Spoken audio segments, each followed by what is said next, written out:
Merhabalar arkadaşlar, kanalıma, mutfağıma hoş geldiniz. Bugün sizlere çok kolay oklava kullanmadan sadece merdane ile 30 bezeyi 3 seferde açarak tepsi tepsi yapabileceğiniz su böreği videosu hazırladım.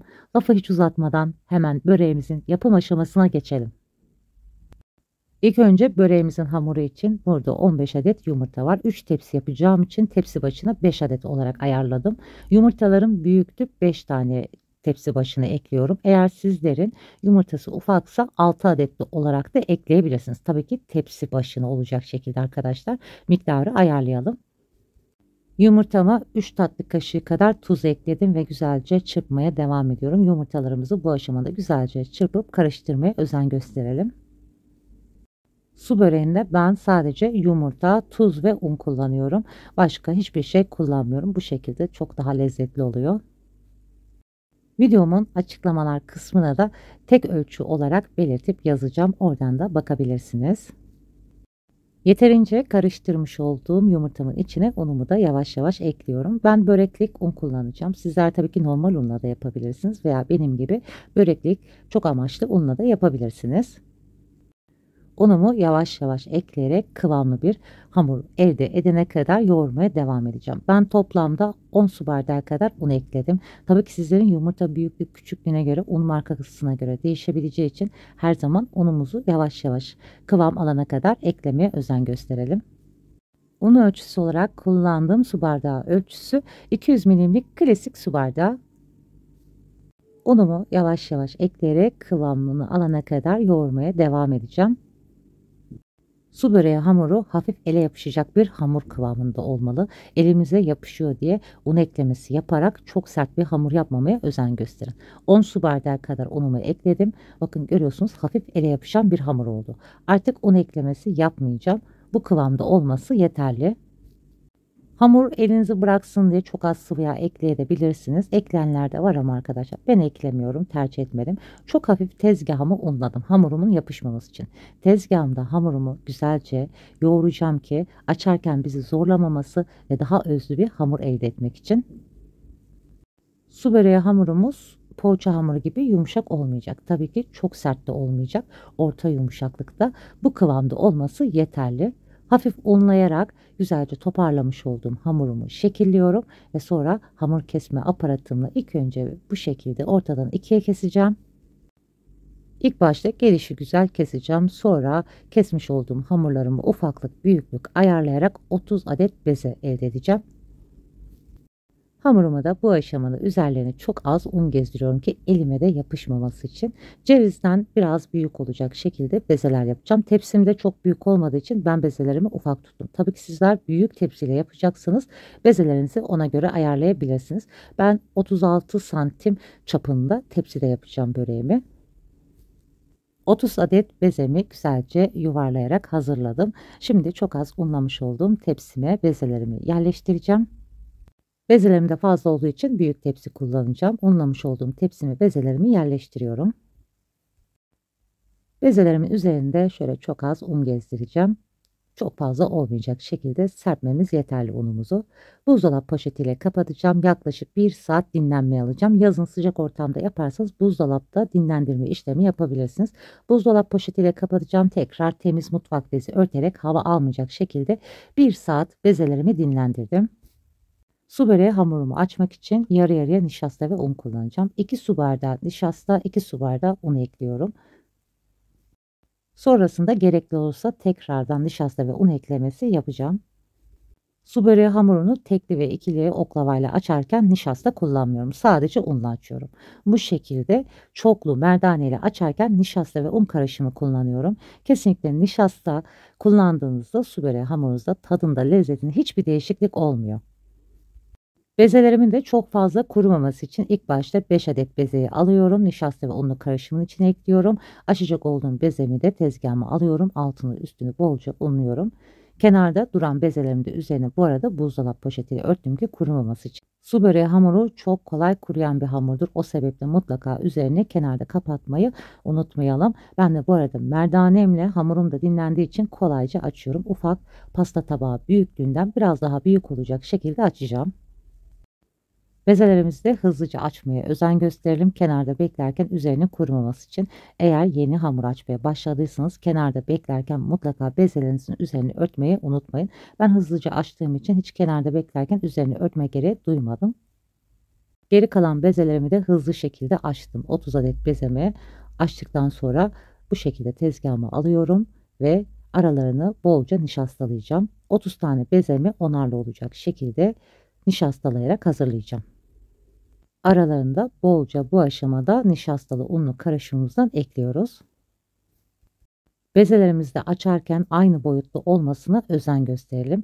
Ben 30 tane bezemi onarlı olacak şekilde aralarını nişastalı unlu karışımından güzelce döktüm. 20 tane bezemi tepsime alıyorum. Üzerine buzdolabı poşeti kapatarak kenarda dinlenmeye alıyorum. İlk onlu bezemi açmaya başlıyorum. Merdane ile ufak dokunuşlar üzerinden yapıyoruz ki aralarını hava alarak yapışmaması için.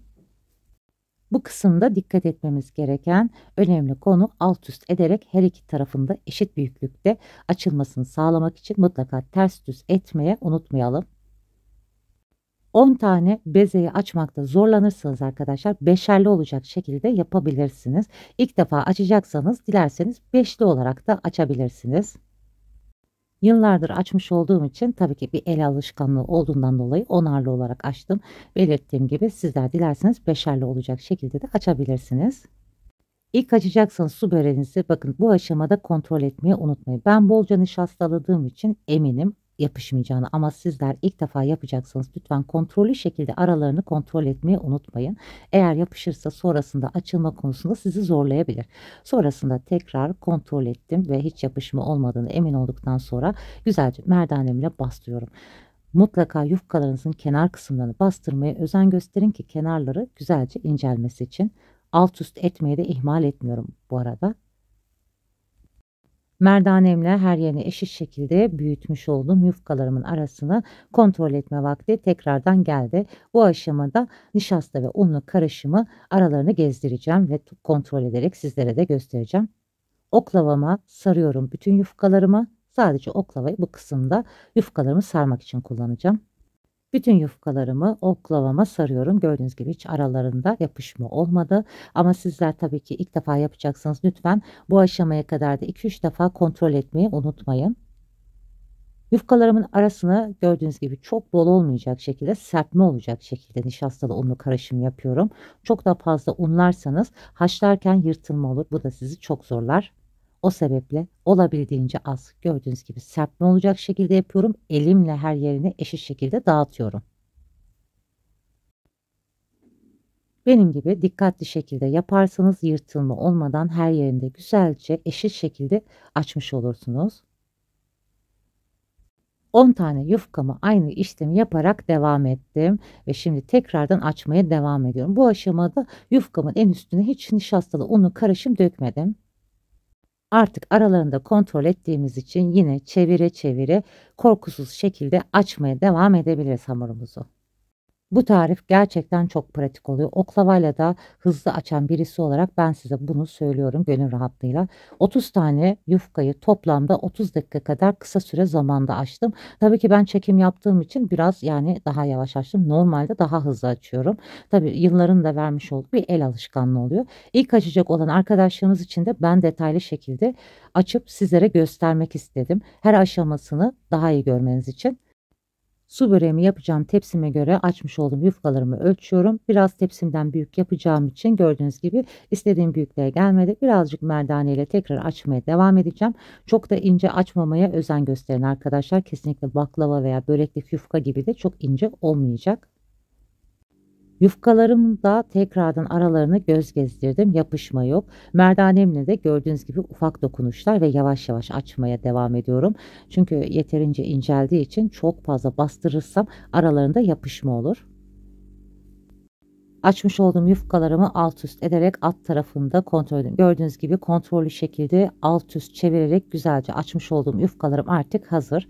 Ben serme işlemini yapmayacağım arkadaşlar. Sizler ilk defa yapıyorsanız mutlaka temiz bezin üzerine aralıklı olacak şekilde yufkalarınızı serebilirsiniz. 10 tane yufkamı kenara alıyorum. Dinlenme, ben de bu aşamada geri kalan yufkalarımı hızlıca açacağım. İlk onluyu açarken sizlere detaylı şekilde göstermek için ben yavaş şekilde gösterdim. Artık arkadaşlar bu aşamalarda hızlıca açmam gerekiyor. Çünkü kenarda da bekleyen yufkalarımın aralarına yapışmaması için ve ben hızlıca açmaya devam ediyorum. Su böreği hamurlarımın hepsini açtım. Kenara beklemeye aldım. Ben de bu arada su böreklerimi haşlamak için kaynatmış olduğum suyumun içine 2 yemek kaşığı turşuluk kaya tuzu kullanıyorum. İlk defa yapacak arkadaşlar için su böreğinizin yufkasının dağılmaması, parçalanmaması için mutlaka turşuluk kaya tuzu kullanırsanız daha kolaylıkla haşlanmış olursunuz. 2 yemek kaşığı kadar da sıvı yağ ekliyorum. Bu sayede yufkalarınız yapışmadan daha güzel pişecektir. Ben ilk yapacak arkadaşlar için sıvı yağ ekledim. Açıkçası genelde pek sıvı yağ kullanmıyorum haşlama suyunda. Su böreğimde kullanmak için 300 gram kadar yaklaşık tereyağımı erittim. 1 su bardağı sıvı yağımı da ekliyorum. Bu yağlı karışımı 3 tepside kullanacağım için size fazla gelmesin. Tepsimin de alt tabanını bolca ve güzelce yağlıyorum ki sonrasında yağlama yapmayacağım için arkadaşlar bu aşamada bolca yağlıyorum. İlk yufkamı kaynayan suyumun içine atıyorum. Suyumuzun mutlaka kaynar olmasına özen gösterelim. Kaynarken ekleyelim ki yufkalarımız içinde parçalanmasın. Kevgirle bakın güzelce bu şekilde açıyorum ki yapışan yerlerinde kendini bırakıp salması için. İçinizden 15'e kadar sayın ve sonrasında kevgir yardımıyla yufkanızı içinden alabilirsiniz. Benim yufkalarım ince olduğu için 15'e kadar sayarak aldım. Size eğer kalın yufkayla yapacaksınız 20'ye kadar da sayabilirsiniz. Benim gibi elinizde ufak pirinç süzgeci varsa bu şekilde kolaylıkla alabilirsiniz. Fazla sıcak suyunu da tencereye tekrardan akıttıktan sonra kenarda bekletmiş olduğum soğuk suyun içine alarak yufkamı şokluyorum. Soğuk suyun içinde yufkamı güzelce elimle yıkayarak her yerinin açılmasını ve kendini salmasını sağlıyorum. Gördüğünüz gibi arkadaşlar incecik oldu. İnceliğini de görüyorsunuz. Hiç yırtılma olmadı. Tabii ki ufak tefek yırtıklar da olabilir kenarında veya ortasında, o da hiç önemli değil. Soğuk suyumu sadece 3 yufka yıkamakta kullandım. 3 yufkada bir suyumu değiştirdim. Sıcak olmamasına da özen gösterin. Suyunu da güzelce elimle yavaşça süzdürdükten sonra tepsime yerleştiriyorum. 10 tane yufkayı merdane ile açmama rağmen gördüğünüz gibi inceliğini sanki oklavayla tekli açmış kadar incecik bir hamur oldu. Ara katlarını da yağlı karışımdan döküyorum. Toplamda 1 yemek kaşığı kadar yağ gezdirmem yeterli oldu. Çok da fazla yağlı olmamasına ara katlarının özen gösterelim. Geri kalan yufkalarımı da yine aynı şekilde haşlamaya özen gösteriyorum.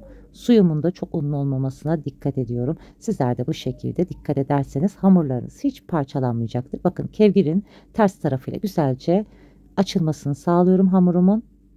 Toplamda 30 yufkam için arkadaşlar 3 defa su kaynattım. Ben kenarda sıcak su hazır beklettim ki 10 tane yufkamı haşladıktan sonra suyumu döktüm. Tekrardan 10 yufkamı haşladım. O şekilde daha güzel kolaylıkla yufkalarınızı haşlarsınız. Soğuk suyumla şoklamış olduğum yufkamı güzelce yıkıyorum. Görüyorsunuz arkadaşlar, hiç yırtılmadan geri kalan yufkalarımı da aynı işlemi devam edeceğim. Suyunu da elimle yavaşça süzdürdüm. Ben toplamda 6 tane yufkamı tepsimin alt tabanına dizdim. Bu da 5. yufkam. Aralarını yağ gezdirerek aynı işlemi devam ederek tepsimin alt tabanı için güzelce yerleştirdim. Şimdi ara katı için malzememi ekleyeceğim.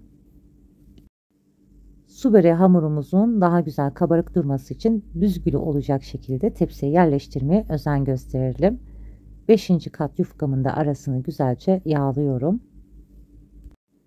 Tepsimin alt tabanına 5 tane yufkamı güzelce aralarını yağlayarak yerleştirmiştim. Şimdi orta katına peynirli karışımımı gezdireceğim. Peynirli karışımımda çeçil peyniri de var, lor peyniri de var. Biraz da maydanoz ekledim. Sizler dilediğiniz peynir iç harcıyla da yapabilirsiniz. Peynirlerimi her yerine eşit şekilde dağılımını sağlıyorum. Ben kıymalı da yapacağım. Kavrulmuş kıymam dolabımda olduğu için onu kullanacağım.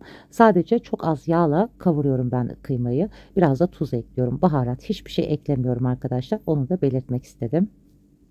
Üzeri için 5 adet yufkamı da yine aynı şekilde haşladım. Ara katlarını yağlayarak güzelce tepsime yerleştirdim.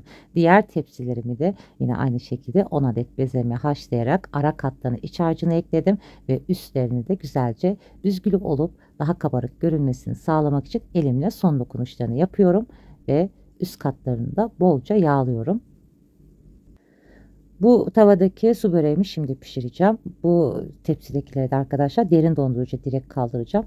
Ve ben bu aşamada da üzerine bolca yağlıyorum. Sonrasında derin dondurucudan çıkarınca hiç yağlamadan, buzu çözülmeden pişirmeye alacağım. Tepsisiyle derin dondurucuya koyuyorum. Çekmecede derin dondurucum ve çok rahatlık oluyor bu şekilde tepsi. 36 santim benim derin dondurucuma da güzelce sığıyor. Evet arkadaşlar, 3 tepsi su böreğim hazır. Ben şimdi bir tanesini pişireceğim. 2 tanesi de derin dondurucuya ayıracağım. 30 dakika kadar kısa zamanda su böreği hamurlar açtım. Normalde daha kısa sürede de açıyorum. Çekim olduğu için sizlere ilk açacakları da detaylı şekilde göstermek için biraz zamanı uzattım.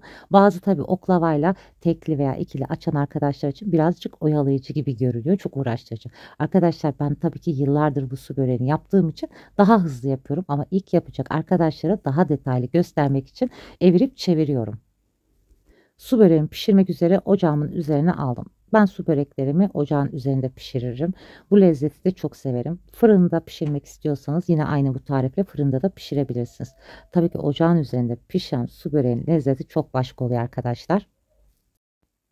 İlk etapta tavam ısınana kadar yüksek ateşte, sonrasında kısık ateşte kenarlarından ilk önce çevire çevire su böreğimi güzelce pişiriyorum.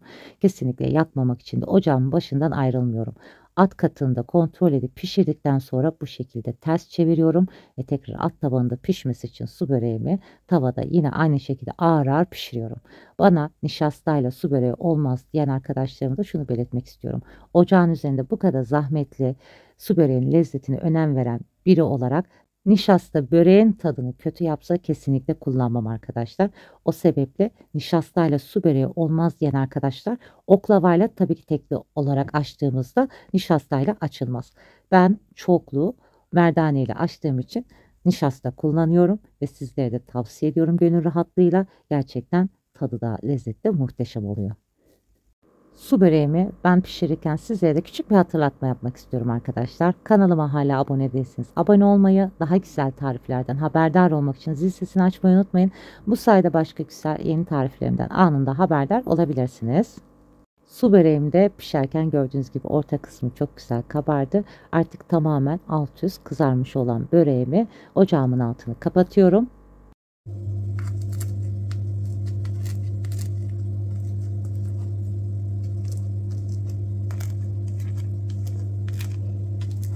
Sesten de anladığınız gibi piştiğinde ilk sıcaklığıyla üzeri çıtır çıtır, araları da yumuşacık olan bir börek tarifi oluyor. Bu arada ben alt ve üst yufkayı haşlamıyorum arkadaşlar. Bunu da belirtmeyi unutmuşum. Tabii ki dileyen isteyen haşlayabilir. Ben bu şekilde öğrendim ve hep bu şekilde yapıyorum. Çok daha lezzetli oluyor. Haşlamadan da denedim ama arkadaşlar bu lezzeti elde edemiyorum. Ama alüminyum tepside yaptığım zaman alt ve üst yufkayı haşlamıyorum. Bunu da belirtmek istedim. Yapışmaz tavalarda alt ve üst yufkayı haşlıyorum. Şimdi güzelce büyük tepsime almış olduğum böreğimi dilimlere ayırıyorum ve sizlere de ara katlarını göstermek istiyorum. Kıymalı olan su böreğimi pişirdim. Peynirli olanları da derin dondurucuya kaldırdım ve sizlere hemen ara katlarını da göstermek istiyorum. Gördüğünüz gibi 10 kat yufkamın aralarında çok güzel açılıyor ve hiç yapışma olmadan ilk sıcaklığıyla da muhteşem bir görüntüsü olan su böreği oldu. İlk yapacak arkadaşlar için bütün kısımları detaylı şekilde çekmeye özen gösterdim. Umarım sizleri sıkıp bunaltmamışımdır. Sıkıldığınız yerde ileriye doğru sarabilirsiniz arkadaşlar. Şimdiden hakkınızı helal edin. Daha önce hiç yapmayan arkadaşlarım eğer yapacakları zaman takıldıkları bir konu olursa yorum yerine bana yazın. Elimden geldiğince sizlere yardımcı olmaya çalışacağım. Şimdiden bu güzel tarifi deneyip yapacak olanlara afiyet olsun. Başka güzel tariflerde görüşmek üzere. Hoşça kalın, sağlıcakla kalın.